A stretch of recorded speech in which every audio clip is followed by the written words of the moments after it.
C'est toujours la même maladie. Les mêmes symptômes, les mêmes gestes.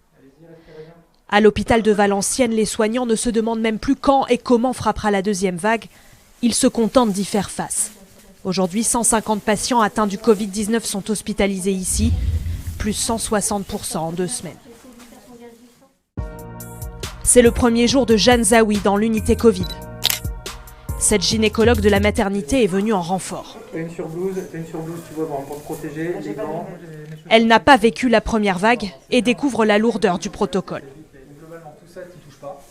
Nos consultations de gynécologie ont été déprogrammées au fur et à mesure. Oui, je me suis un peu portée volontaire pour venir un peu voir comment je pouvais aider à la hauteur de mes compétences. Avec un autre médecin, ils vont examiner cette patiente de 65 ans. Arrivée il y a 5 jours, son état aujourd'hui se détériore. J'ai le mot justement sur votre mal-être là.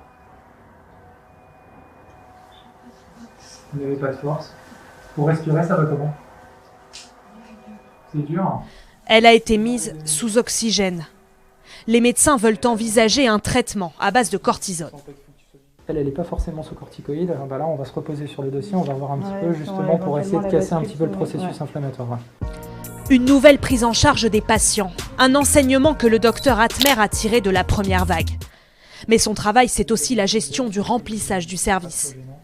Au bout du fil, le médecin réanimateur, il veut lui renvoyer un patient. Une chambre vient de se libérer.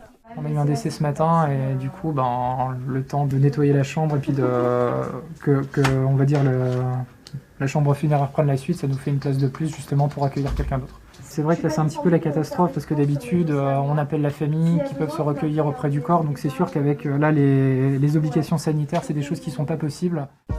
Permettre aux malades du Covid de partir dignement, c'est ce que voulait le docteur Lemaire en créant une unité de soins palliatifs dédiée. Elle ouvre aujourd'hui, 5 lits sur 8 sont déjà occupés. Nous allons accueillir des patients en situation palliative, c'est-à-dire pour lesquels on n'aura pas de possibilité de les guérir, de les soigner, que ce soit par le fait de leur Covid ou de nombreuses complications ou maladies préexistantes qu'on ne pourra pas guérir. À Valenciennes comme ailleurs, il y a malgré tout des raisons d'espérer, comme ce patient de 66 ans dans l'unité Covid. Du fait de mes antécédents médicaux et mon âge, j'étais un sujet à risque déjà. Donc ça m'a fait peur quand même. Et là j'attends la sortie avec impatience. Sa valise est déjà prête.